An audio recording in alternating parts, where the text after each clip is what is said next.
Amnesia. And with me is my roommate and new co-host, Gross Ellen. Hi, Gross Ellen. Hey. How's it going? It's going. I'm pretty excited. Oh my goodness, we're back. I ate some chocolate. Is that how you're staying awake this late? That is correct. Yep. But now I have all the adrenaline going through me, getting ready to get spooky. Perfect.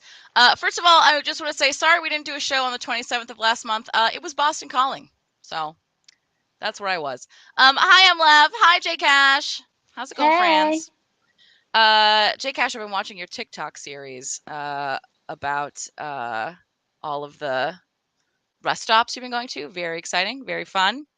MLav, I haven't seen any of your TikToks. So yes, with Trent Reznor, twice, 2 nights in a row. So Grace and MLav and J Cash, I suppose. For a long time, we've lived in Massachusetts. You know, J Cash no longer, but Yumi and MLav, we've lived in Massachusetts for a long time. Yeah. And you know what's great about Massachusetts, Grace? You know what's great about it? What? Ready. Massachusetts is rich in creepy history. It is true. It is so true. We live in the creepiest state, one of the creepiest states. I wouldn't say the creepiest state ever, but definitely there's some history here. There's a lot of bad mojo here. What would you say is the creepiest state? Chat. For some reason, in my head, it was like Oregon. Really? I don't know why Oregon just popped in my head. I don't think that's correct. That's funny. I was thinking maybe Washington. I was thinking Washington also. All right. Yeah, I was thinking Maine, so we're on opposite creep coasts. That's interesting. Yeah. But so yeah, we like northern. Yeah. Yeah, right? I guess the South just isn't creepy. There's not a whole lot creepy about sunny beaches. Although the South is kind of creepy. Yeah. Yeah. So you and me and MLav, we all went to Salem State, so we spent a lot of time in the Witch City. So we're familiar, right, with the local creep. Would you say that you're a fan of local haunts, Gross Ellen? Elin? I'm a fan of all haunts.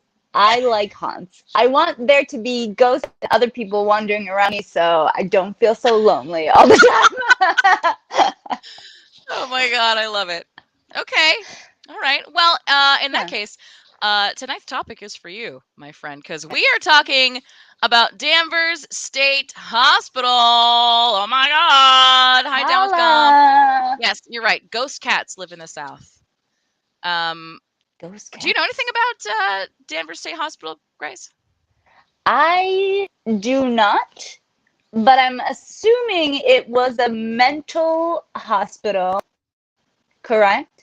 I have visited mental hospitals many times before with this dance group. So I know how creepy they are in real time.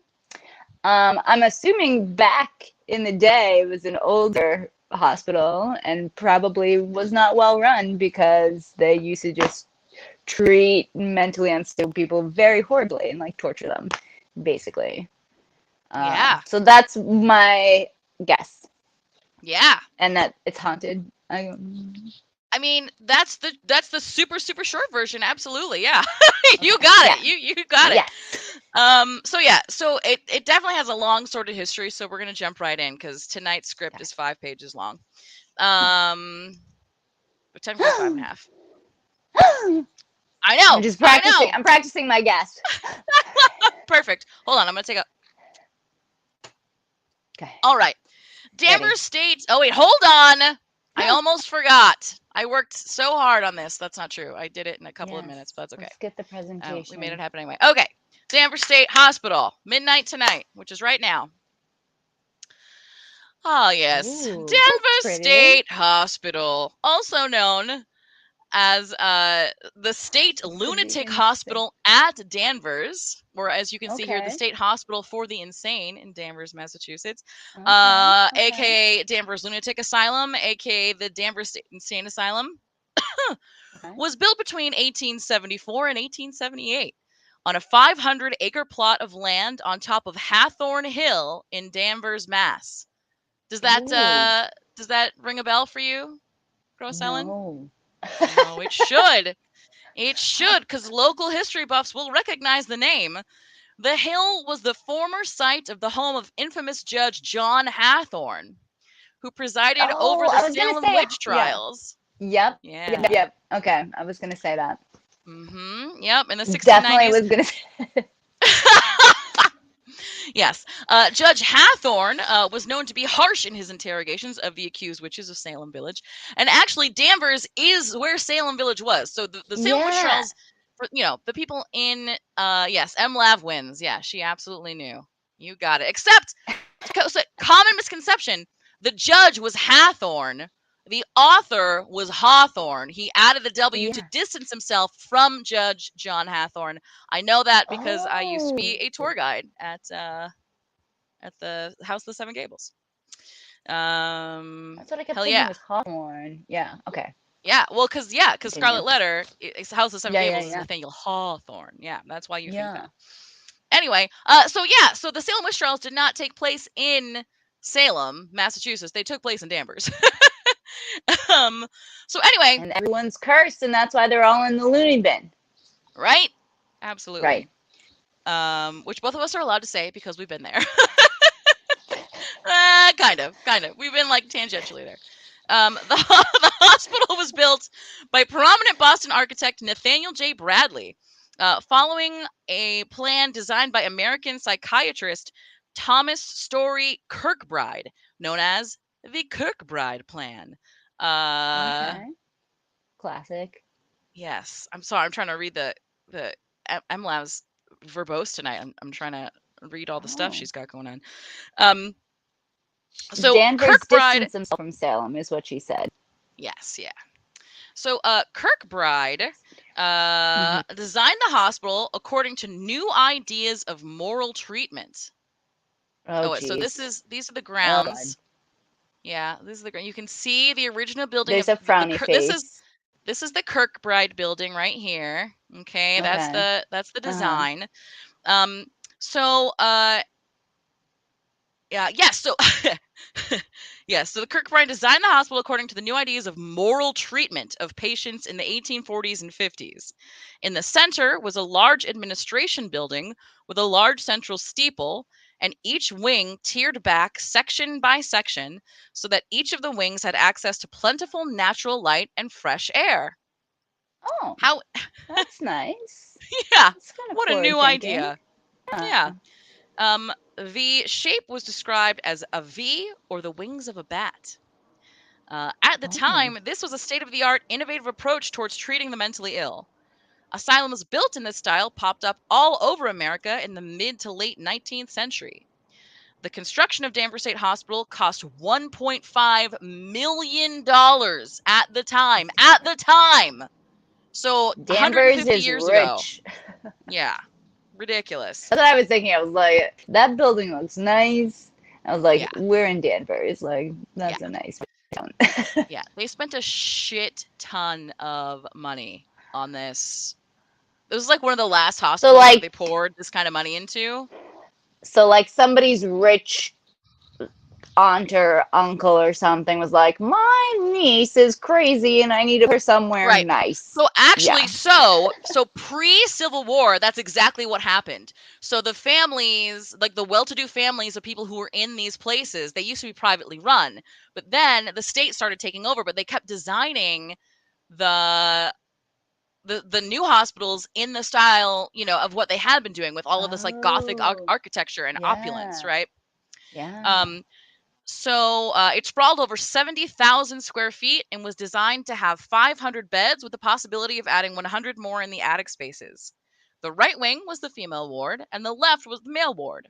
The most dangerous patients were housed in the outermost sections of each wing so that they were farthest away from the administration building, and the most stable and closest to being released were closest. The campus was made up of more than just the Kirkbride building. So the grounds also contained a working farm that was worked by the patients as part of their treatment. It had full power and water stations and was fully self-contained. It opened on May 1st, 1878. The hospital was immediately met with criticism as it had gone over budget and seemed to the average taxpayer to be extravagant and opulent, earning it the title the Palace on the Hill. Over the Oh. years, the campus continued to grow with more service buildings, nurses housing, farm facilities, a TV building, large Oh, yeah, that's gardens, and nice. Yeah. solariums. There's a Okay. sunroom or a I would solarium. go there. Look at Here's all one those of the oh my big God, gardens, that's right? gorgeous. Look at Just this, sit in a ridiculous. rocking chair and stare at this beautiful garden and go wander. Right? Yeah, Seriously. I would do that. Mm-hmm. And although the hospital began as a state-of-the-art moral treatment facility, by the turn of the century, it was already overcrowded. Originally designed to comfortably house 500 patients, by 1901 it held double, 1,137. In 1902, a 100-acre addition was purchased and more housing was built with a capacity of 300 more beds, but it wasn't enough. Throughout the first quarter of the 20th century, the hospital crowded more and more beds into the facility without expanding space or staffing. Beds were crammed into Oh every boy. available Oh boy. space, That's not including the good. attics, the basement, and uh, the intricate underground tunnel system. Oh By geez. right, it's got creepy underground tunnels. That's how you know it's gonna be creepy. Yeah, my kingdom for a Right. sunroom and a rocking chair. By 1939, the hospital was home to 2,360 patients. It's too many. That is a lot. That is a lot. Right, The Palace on the Hill. right. Obviously, the standard of care at the hospital was suffering, and that same year, so 1939, 278 patients died. Oh. Yeah, not Wait, good. when I was mean, this? this is 1939. So this was the Okay, same year wow. that they exploded to 2,360 people. That's Oh jeez. over 10% of their population just Yeah. gone in 1 year. Not good. Very bad. The overcrowding that occurred earned the hospital a new nickname, the Snake Pit. In the 50s, it reached its peak capacity and construction projects continued, including the Bonner Medical Building. This is when the hospital began to administer its most notorious methods of care. The first lobotomy was carried out in 1948, and Oh electroshock and jeez. hydrotherapy came soon after. Oh Straitjackets jeez. were used more and more frequently. The lobotomy procedure was researched and developed at the hospital in the Bonner building, and Danvers State became known as the birthplace of the prefrontal lobotomy because Oh they my performed so God. many. Wait. What? Yeah. It came out of Danvers, like it was created in Danvers? It wasn't invented there, but Okay. it exploded there. Like they did a bunch of testing and research Because and they're like, development. we have so many patients to test this on, like, let's just go for it. Yeah, That is why absolutely. 200 people died. It could be a contributing factor. Hmm. Actually, I don't think so because that happened way after the fact. So Okay, those people that's right. probably Right, right, right. died. I mean, they probably died. Some of them were elderly, definitely Yeah. old, Yeah. infirm, you know. Um, but I'm sure some of them, like, I know for sure, some of them like wandered away and died of exposure, or like fell into elevator shafts and shit. It's real bad. It was real bad. Oh boy. Oh boy. Um, yeah. So by this time, state funding had seriously dwindled. So this is in the 50s. Um, and the hospital was deteriorating. In the 60s and 70s, the hospital began to suffer from deinstitutionalization. Large rundown hospitals were put aside for smaller, more community based facilities.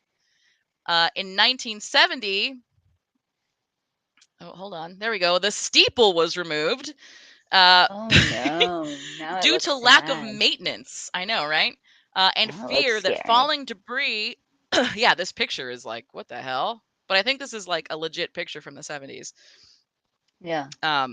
So the steeple was removed due to lack of maintenance and fear that falling debris could injure or kill someone, or that it could collapse entirely. Yeah.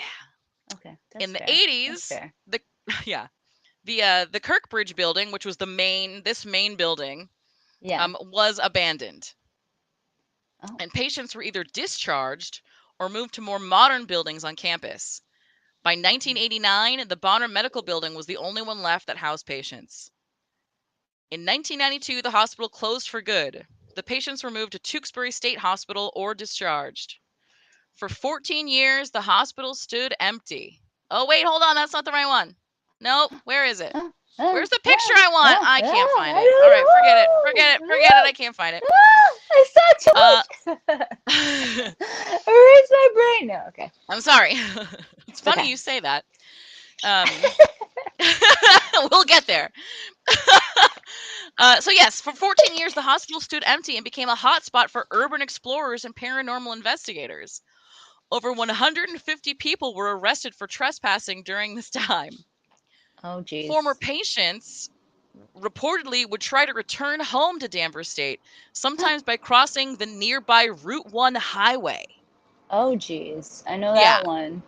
yeah. So I want to ask my brother if this is like a thing because he's much older than me. He might remember. I was like 6 in 1992. But one person in a video I watched while I was doing my research said that it was standard practice to watch out for people jumping out onto Route 1 during this time period because it was just a thing. People just knew that it happened. So Route 1 in Danvers, you're passing by the hospital, make sure you don't hit anybody. Wow. Yeah. Wow. So in 2005, Avalon Bay Hmm. Communities Incorporated, a condo developer, bought the land for $18 million. Local Wow. preservationists, yeah, in real estate, not even spooky trumps location. Uh, Clever. Okay. yeah, right. So local preservationists tried to keep as much as they could of the original Kirkbride building. It had been placed on the National Registry of Historic Places in '84. Unfortunately, it was mostly too degraded, and only the exterior shell was saved. In 2006, as the condos were being constructed, a massive fire broke out overnight, tearing through and destroying what would have been 140 apartments. Oh, MLab Wow. says, my mom and I walked the Danvers State grounds when they were tearing it down, and my mom tried to steal an office chair. She was apprehended, so she took a brick. MLab, you're cursed now. Actually, I don't believe that because MLab, you're the luckiest person I know. So maybe It's you just helped. Nancy. Maybe is Nancy cursed? No. Maybe. Maybe. I don't know. Is it like Or Hawaii and I don't have to do anything? maybe you like freed a trapped spirit there by taking the brick. Because I was about to be like, "Oh, you're definitely cursed, but you are the least cursed person I've ever met in my life. So Yeah. wow. It was burned. Okay. Yeah, look at Mm, that. mm, mm. So, as part of their agreement with the city, Avalon Bay restored and maintained the on site cemetery. I totally forgot to write a bunch about the cemetery, but I really wanted to. So, Okay. this is what it used to look like. It doesn't look like this anymore, but these are Yeah. all unmarked graves. Oh So, I no. forget exactly how, Oh I want to no. say there's like 500 plus some odd graves, Yeah. and almost all of them are unmarked. Um, yeah. People were actually Like you don't buried. have patient records of like They they just literally did just had not give a numbers. fuck. They had numbers, yeah. And sometimes people were buried incomplete. Like they would keep parts of their body to study and then bury them later. Oh my And so, right, like the preservationists, like the Historical Society and Avalon and the company afterwards that bought, so in in 2014, Avalon sold the property to DSF Group for a whopping $108 million. Right? What? Right? Wow. Wow. Insane. But they were able Yeah. to piece together some of them and put names to some of the graves, which is nice, but like not most of them. Yeah. Oh jeez. Oh, that's oh wow, man, I messed up these pictures. Damn it. Okay. Hold It's on. the I'm going to go curse. fast. I'm going fast. Okay. So here's Okay. here's abandoned inside. Here's what it looks Oh like. my God. That's inside the Ooh. abandoned building when it was Mm. abandoned. Okay. So That's kind of fun. yes. So yes. So DSF Group, who bought it in 2014, they reconstructed the Kirkbride steeple and they built a memorial to the mostly nameless deceased buried in the cemetery. Oh, Now the that's sweet. complex is known as Bradley Danvers. So this is what it looks like today. Literally today is when Okay. I pulled this off of the internet. There it is. They reconstructed the steeple. Oh, Very nice, right? It's got a little yeah. weather vane at the top now. How cute. You Oh my almost goodness. wouldn't realize that people were tortured inside. Yep. Yes, and it Right. has a wide variety of modern amenities. It's got a pool and a Oh. gym, all kinds of I fun feel stuff. like I may have looked at this location to live there. You may This have. picture looks familiar. Yeah. Today, a one-bedroom apartment was listed on Zillow for $2,113 a month. Yeah. Danvers. Danvers. Oh. Oh. Oh. Yeah, if you got in the building, you used to be able to find all kinds of shit in there. What? Yeah. What? Yeah. Over all of that 14 years where it was abandoned, only one paranormal crew actually got inside and was able to like take a video and stuff. I think you can find it. Did I watch it? I think I did. It was really boring though. They weren't like Yeah. professionals. Yeah. All right, there were It no was like, taps, that's for sure. Okay. yeah. Mm-hmm. Yeah. Yeah. So, what's this picture? What's That's the next one? nice. Oh boy. Ooh! Um I know, I messed up these fucking pictures. Wow, these are all out of order. Why? Why are these all out of order? It's the curse. All right, whatever. All right. Blame What's this MLab. one? She put it on us. Okay. So, So. all of that's all well and good, right? Yes. But where's the creepy stuff? I'm sure you're asking.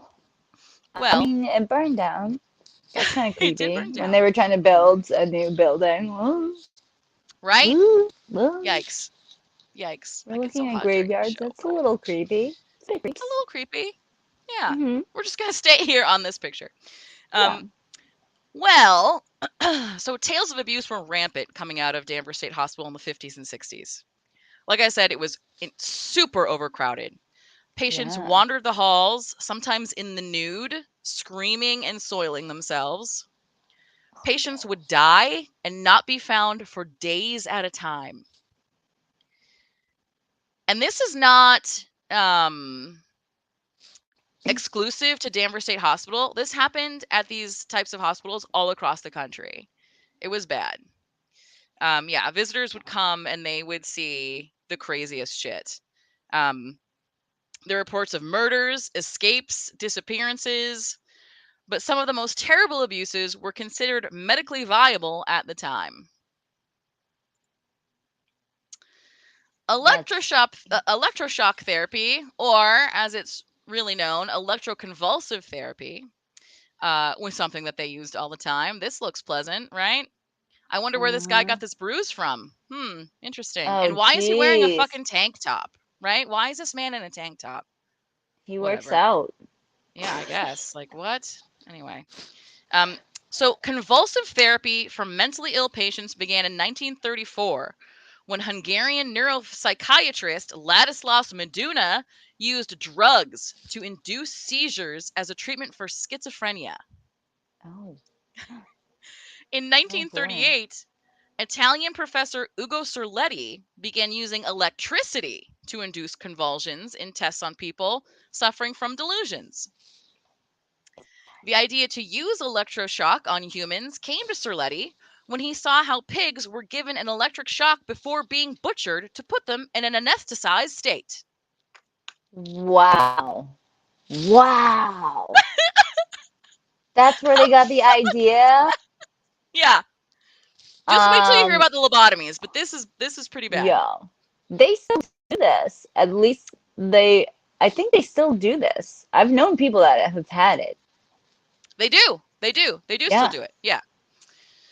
But it's much different than it was then. So Cerletti found that after 10 to 20 treatments, patients saw improvement and frequently also suffered retrograde amnesia, which caused them to forget that the treatment had occurred and prevented them from being upset about it. They don't remember it, so they don't remember the excruciating pain they went through. Wow. Yep. Yeah. Yeah. So by 1940, the treatment had come to the US, and by 1950, it was widespread. A side effect of full body convulsions was broken bones. Patients were having full-blown seizures and could suffer serious injury. It said they frequently would break their long bones. So I think by that they mean their arms and their legs, which is fucked up. Yeah. In 1950, doctors began administering muscle relaxers to electroconvulsive therapy patients, but that would sometimes cause a terrifying feeling of suffocation. So then, doctors began adding mild anesthetics to spare them that. Now, obviously, they've like perfected it, and you don't feel like you're being electrocuted or suffocating while it's happening. But at the time, not so much. Sorry, everyone in the 1940s. Ken Kesey, or Kesey, I don't know which, author of One Flew Over the Cuckoo's Nest, worked in a mental hospital in the 1950s. His depiction of the use of ECT is barbarous, but probably not too far off for what was happening at the time. In the 50s, ECT was used to treat a variety of illnesses from schizophrenia to homosexuality. Oh, geez. Whoops. But sometimes it was administered without consent. It was used as a threat to manage unruly patients and maintain order in mental health wards and hospitals. It's reported that this was the case at Danvers State during this period. There were too many patients and not enough staff to keep things orderly, and ECT was administered to keep difficult patients under control. Wow. Yeah. Wow. Although ECT was controversial at the time, patients reported improvement of their symptoms almost universally when treatment was done with consent from like 1955 forward. Yeah. Carrie Fisher, actually, of Star Wars Oh. fame, underwent ECT and said it helped her a lot. Oh. Yeah. So now it's fine. Yeah. ECT is still used today in patients with severe major depressive disorder and bipolar disorder. One site said it estimated about 100,000 people in the United States Wow. undergo ECT. Wow. So interesting. Interesting. Okay. The next one is hydrotherapy. So a bath. We just take a bath, like what I do at Yeah, times. exactly. You just take a bath. It's no big deal. It's totally Yeah. cool. The 17th and 18th centuries saw the innovation of all sorts of treatments for the mentally ill. One was the bath of surprise. Oh. The bath of Okay. surprise. In Oh. in which a patient would be dunked into an ice-cold bath without warning as an effective, if deranged, way of sedating patients. It was To so like put their effective. body into shock, right? Yeah, yeah. Okay. It was so effective, it seemed, that it evolved into hydrotherapy. Hydrotherapy was the practice of continuous baths, mummifying a patient in wet cloths, or spraying the patient with water. With a continuous bath, as pictured here, the patient was basically strapped into a tub with a canvas sheet covering the bath and just their head poking out. The bath could last for several hours to several days, and most often was used as a treatment for insomnia or depression and suicidal thoughts. Several days? Right? Can't be good for your skin. You're going to come out looking like a California raisin. I'm like getting claustrophobic. Oh, you thought you were Thinking of claustrophobic. being Look at this one. strapped. Oh, jeez. This one's worse.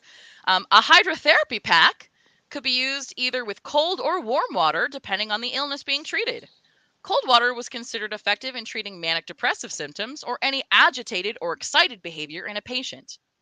Patients were wrapped in sheets that were soaked in water and then wrapped around the patient mummy style. The patient would lay wrapped in wet sheets for several hours. Oh. Mm. Like, These nurses look what? really happy to be doing this job. Right? Oh Okay. my. Oh The my. most, Mm. sorry, content warning, but um, the most brutal of the hydrotherapy treatments were the sprays. While they were compared to showers, they look more like a hosing down. The Yeah. parent stood in a shower like stall, sometimes strapped in for support, while an attendant used a hose or a spraying station to bombard the patient with either hot or cold water for several minutes at a time. While shorter than the other hydrotherapy methods, this one seems the most traumatizing and humiliating. It's reported that hydrotherapy took place at Danvers State Hospital, but I couldn't find any conclusive evidence that it definitely happened there. Yeah. But several sources said that it did. Yeah. Oh boy. Pretty unhappy, but Yeah. don't you On the worry, inside. Okay. it gets worse. Lobotomies. Oh God. Wait, where'd it go? Where'd the lobotomies go? Ah! There they are. Lobotomies. Ah! Okay. A lobotomy is a procedure in which a long, thin rod is inserted into the brain via the nasal passage or through the eye socket in order to Hmm. sever the connection to the frontal lobes of the brain. Cool. It Cool. was Cool. invented, yeah, right? And Hmm. usually they use a little hammer. They go tink, tink, tink, tink, tink. Yeah, it's upsetting. Okay, so you thought the pig thing was bad? Get this next part. Oh no. It was invented by Portuguese neurologist Antonio Egas Moniz in 1935 as a treatment for mental illness. He was inspired by the work of Yale neurologist John Fulton, who had shown that the removal of the frontal lobes in chimpanzees, excuse me, resulted in significant changes in behavior.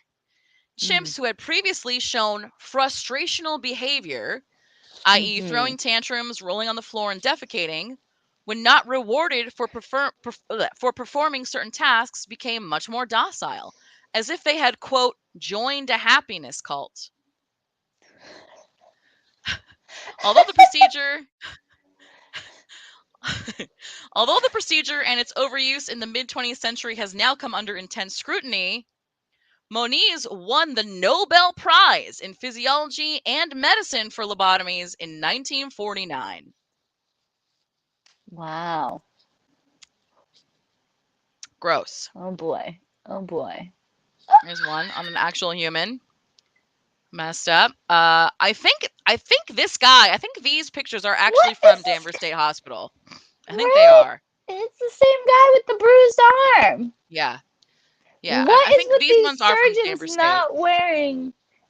No Is gloves, right? Here's his little hammer. is that a surgeon thing? They don't wear. I don't. Maybe then. I don't know. Right? Jesus. What? And Okay. 700 people in business suits standing around I the know. bench. Right? We need to make sure our money is going to the right places. What? Absolutely. Surgeons are lawless. Jesus Christ. Yeah. Well, the Oh, you 50s were just shove lawless, this in man. somebody's head. Yeah. He's been pumping too much iron. He had to rip his sleeves Yeah. off before he came and did his Yeah. procedures for the day. Yeah. Ugh. Okay, so by 1951, almost 20,000 lobotomies had been performed in the United States. Many of them at Danvers State Hospital, like a shit ton, right? No sleeves, no gloves, no ethics. No. Yeah, no service. The purpose of the procedure was to reduce the symptoms of mental disorders, although it was recognized that this was at the expense of the patient's personality and intellect. In fact, it didn't really treat the symptoms at all, but it made the patients easier to care for because they were less Wow. excitable. Wow. Yeah, because you just shove something into their brain. Yeah. Mm. The effects of Mm. lobotomies on patients varied. Immediately after surgery, patients were frequently confused. Oh, I don't know what the next picture is. Oh God, these are great. Hold on, I'm going to wait because I want to read the bottom of those. The Okay. effects of Okay. Okay. lobotomies, blah blah blah. They were confused, in a stupor, and incontinent. They literally couldn't hold their bowels. Some would suffer seizures or develop enormous appetites, resulting in weight gain. The Okay. operation reduced spontaneity, responsiveness, self-awareness, and self-control. Some patients committed suicide. others suffered severe brain damage. Yeah, At we're Danvers State literally Hospital, damaging the brain. I mean, it is brain damage, right? I mean, that's what it Yeah, is, yeah, right? literal brain damage. Yeah. Jesus Christ. That's so bad. Okay. At Danvers State Hospital, it was used when other less invasive treatments like electroshock and hydrotherapies were ineffective, which was all too common. Patients would sit in a stupor, staring blankly at walls, or wandering aimlessly down the halls. Oh, jeez. So here's some fun before and after pictures. This is the schizophrenic reaction type, it says up here. Figure 132, case 121, March 23rd, 1942, before operation, forever fighting, the meanest woman.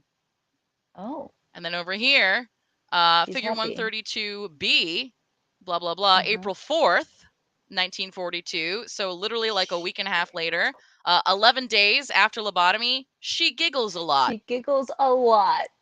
That's right? that's their medical evaluation there. Right? She went from the meanest woman to she giggles a lot. Yeah, that sounds like it passes the standard of like scientific efficacy, right? That's Man. What? Yeah. statistically significant. Oh my god. And then there's this one. In some instances, the best that can be done for the family is to return the patient to them in an innocuous state, a veritable household pet. This is meant sincerely. Figure 22, case 624, simple schizophrenia patients make nice household pets after operations. A, before lobotomy. B, 1 year later. Wow. Oh. Wow. That's upsetting. Yeah. Yeah. Exciting. What's the next thing? Oh, and then here's an ad I found. Are you depressed?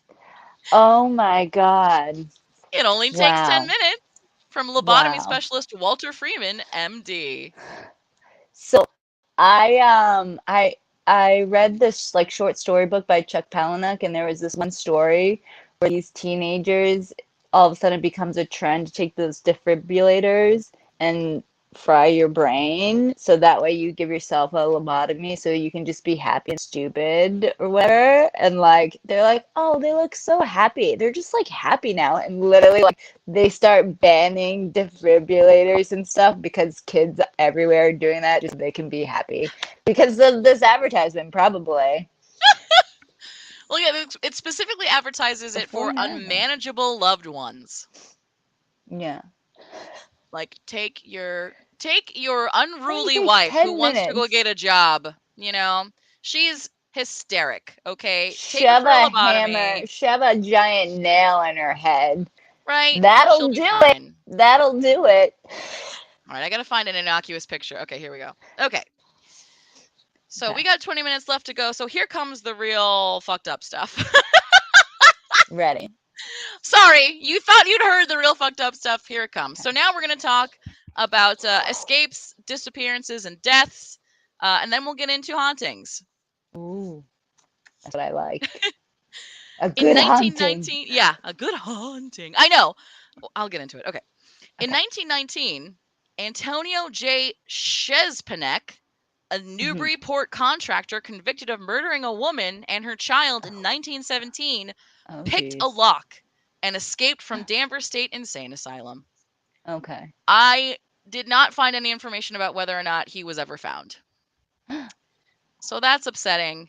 Apparently, he killed this woman and her child because he thought there was like money hidden in a trunk that was her husband's. Oh. Freaky. Okay.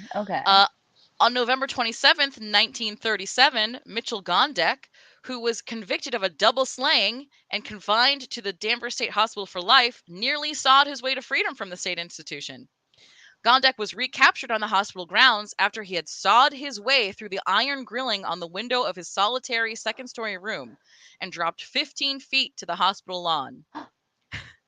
Dr. Edward C. Yerbury, assistant superintendent of the hospital at the time, said Gondek persuaded a fellow inmate who has the privilege of exercising outdoors on the school grounds, they call it a school at the time, Yeah. Mm-hmm. to smuggle a saw blade into him.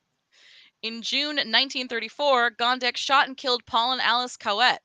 He shot them down in cold blood while their baby cried in a crib upstairs. Arrested for the crime that November, he readily confessed, saying, quote, "I just wanted to use my gun." And he almost got away. That's it. I just wanted to try it out, and I felt like this live target right here was the best way Yeah. to do it. Yeah. Oh my God. Yeah. Okay. So good. In Okay. 1960, 3 mental patients escaped Danvers State Hospital by stealing a car from the hospital grounds and allegedly drove it to Middleton in the night, where they stole another car. One patient, Camille Lebrec, was picked up the next day after spending the night in his mother's basement and having breakfast with her the next morning. The other 2, Frank Woodsum and Richard LePage, were still at large the next day and considered by police to be, quote, extremely dangerous. Again, I was unable to determine if they were ever found. Oh. So Oh that's boy. upsetting. The security's not very good, huh? No, it's not. Just pick a lock. Right? Take a walk. Speaking of which, on March 25th, 1924, Mike DeLuce jumped to his death from a roof 80 feet off the ground. He had been asking staff to allow him to work outside for several days so he could get some exercise. They finally relented and put him on an outdoor cleaning crew. But at 10 a.m., he ran away from the group and up a fire escape. He sat on the edge of the roof for 6 hours before finally, in the presence of his wife and brother, as well as dozens of others, leaping off the building. Attendants caught him in a life net, but he burst through the net to the ground. Oh, damn. That is not a good life net. Yeah, right? They caught him in the net, but he went through the net? Yeah, he went through the net. And I'm like, I wonder like where this happened, right? What year was this? 1924. So it probably was in this building. I don't know. Wild. Probably in the back. Oh boy. In Oh boy. 1953, 70-year-old Michael P. Coffey, a Danvers State Hospital patient of 40 years, was found moaning on the floor of his 90-man ward. He suffered cuts and bruises, and next to him on the floor lay a stick. He had been severely beaten and died later at the hospital. The 2 attendants, so 2 people for 90 patients, the 2 attendants in the ward were busy with their duties at the time and did not witness the assault. So no one was ever convicted or punished. Wow. Whoops. Sorry. Sorry, Mr. Coffey. Sorry. Wow. In 1987, 61-year-old Anne Huffton, formerly of Lawrence, Massachusetts, was discovered dead on hospital grounds at 2:30 a.m. She had wandered away from the hospital and was exposed to rain and freezing temperatures. The Essex County DA's office conducted an investigation into her death. It's like, what the fuck? 87? In 87. You have this beautiful building, huge grounds. Who is watching this place? Right. But that's the thing. In the 80s, they continually were coming under, scrutiny, and criticism because they just couldn't. Yeah. And in 87, this building was completely abandoned by that point. Oh. They only used the gymnasium that was attached on the other side of the building. Yeah, not good. Okay, so for real, trigger warning, this one's like pretty gross. If like gore and that kind of thing, or like death, accidental death. I kind of gave away the ending, but okay. Just here it is. Here we go. Wait, what picture do I want to be on? Here we go. This is the one. So an interview with by John Gray, an archivist at danversstatehospital.org, with someone only identified as Preston, somebody who worked at the hospital for 24 years. So in that interview, he describes like his time working at the hospital. And at one point, the interviewer, John, asks him, quote, "What was the worst incident you witnessed involving a patient?" And Preston answers, quote, "Back when they started dual diagnosis, they transferred this 15-year-old boy from Hogan to DSH, to Danvers State Hospital. This boy had a habit of crawling into heat ducts. The heat ducts didn't go anywhere at Hogan. It's a newer building and you can't get hurt. Anyway, they sent him up and he was up there for about 3 weeks and he disappeared. We searched everywhere for him. We looked all over and we couldn't find him. The staff over at J Ward, which I think is in the original Kirkbride building, Yeah. the staff at J Ward started to notice a horrible smell, getting worse and worse every day. Anyway, he says, to make a long story short, he got inside the ductwork in J Annex. The ductwork in Danvers State Hospital goes right down to the heating coils. He slid down, couldn't get up, got trapped, and died. His feet landed right on the coils and literally burnt off up to his shins. I was there and had to go over there and help cut him out of the wall. Oh my God. There must have been 25 people in that room that day. The medical examiner, clinicians, you name it. I cut the wall, and Butch, the tinsmith, was there to cut the tin ductwork. When we cut through it all and opened it up, the kid was right there and looked almost frozen. The pathologist reached in to take him out, and his hands sunk into his chest like jello. The smell was disgusting. It was a nasty stench, and we all got sick. His death brought on a major, major state investigation, as well it should, right? Yeah. His parents were mad as hell, and rightfully so. We had bigwigs from Boston and the state police lab up there for weeks. It was just a horrible experience. I've seen a lot in my 24 years, and that was by far the worst. End quote. Oh my God. So here you can see the boy's name was Richard Cunningham. Oh my God, it was Richie Cunningham. Richie? Yeah, he died on November 24th, 1973 of heat and suffocation in a heating duct. So gross. Out of the wall. Yeah. That is bizarre. That is bizarre. Like, here's my day of working at the mental hospital. Let me cut this dude out of a wall. Right? Like, he fell in. The weirdest thing you saw, a man burned to a wall that I had to cut out. Like, he didn't scream, right? Like, even if you're, like, physical pain most of the time, I mean, in, like, 99% of the cases. Screamed. You have to remember that there were a gazillion people there, probably all screaming random ass shit, right. and I'm sure they were all ignoring all of them. I mean, whatever, it's just another day. Everyone's screaming in pain and hates living here, but we'll just shove another thing into their head and stop the screaming. I don't know. Yeah.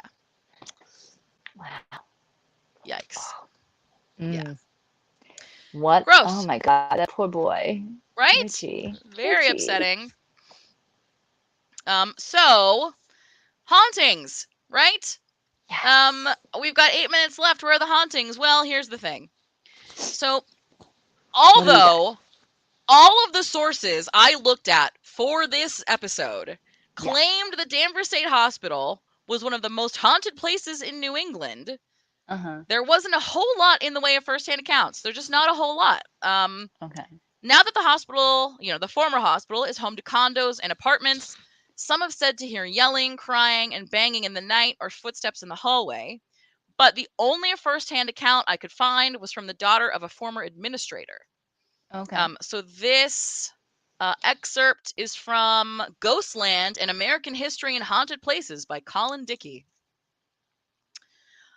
Among those who claim to have seen things there at Danvers State Hospital is Geralyn Livosur, who grew up on the who grew up on the grounds. Her father, Gerald Richards, was a hospital administrator. Livosur recalls apparitions angrily scowling at her and her sister when she was a child, and once in high school, her bed covers were yanked off in the middle of the night without warning.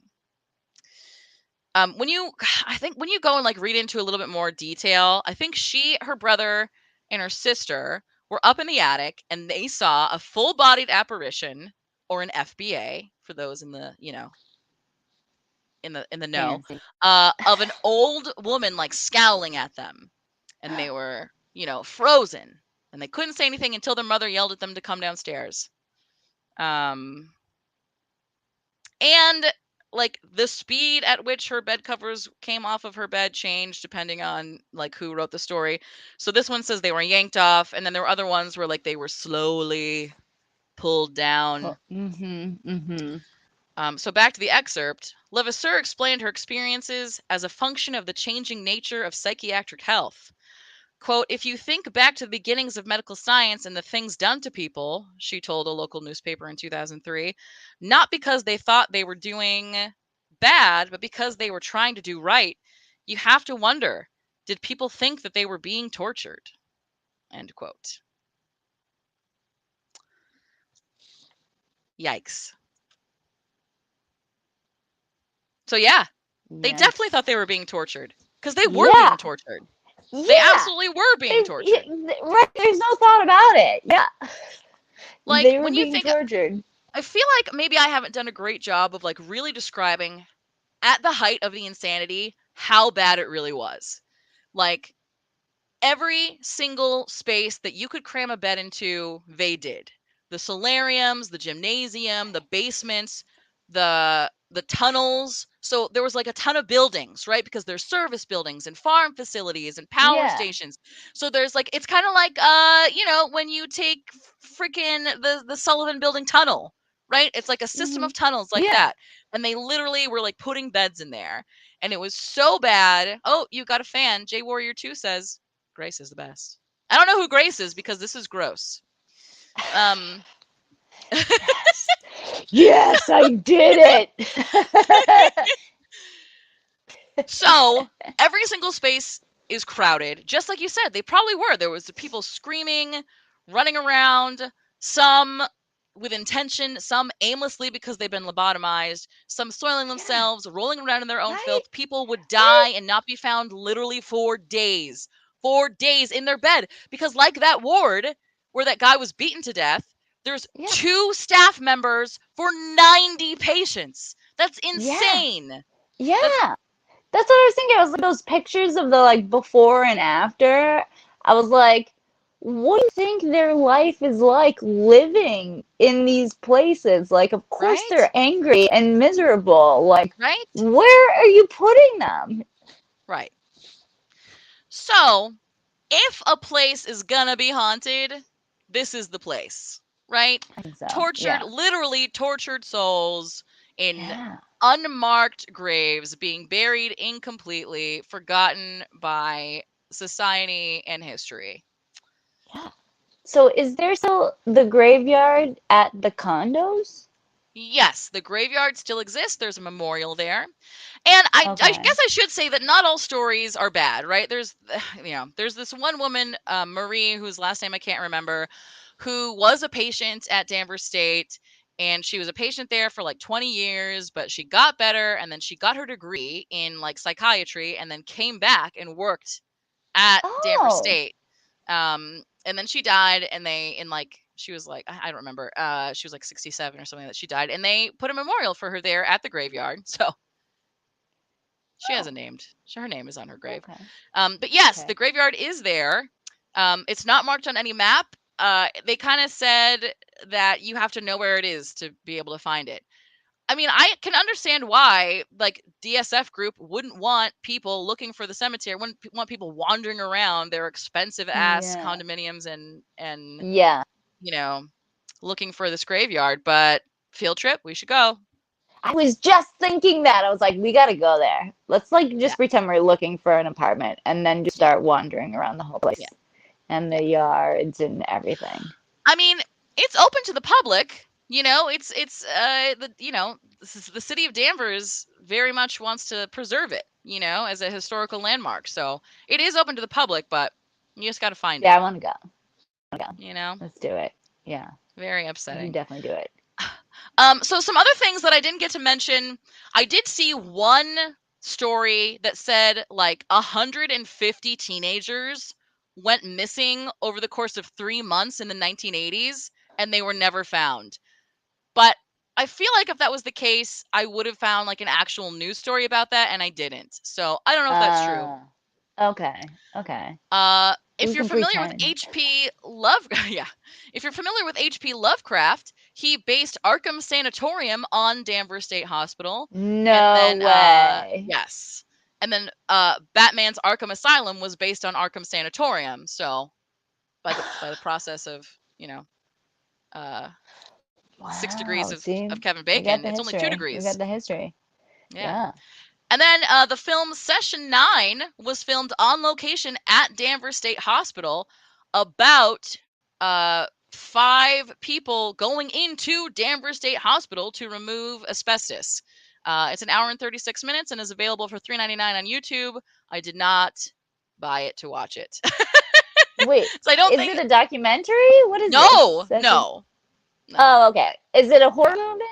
Yes, yeah. Okay. It's like a Okay. horror thriller where, like, Right. I It's just like imagine, here's like, some unsuspectable people that are cleaning out this place, and then right, they get haunted or tortured or whatever, right. lobotomized.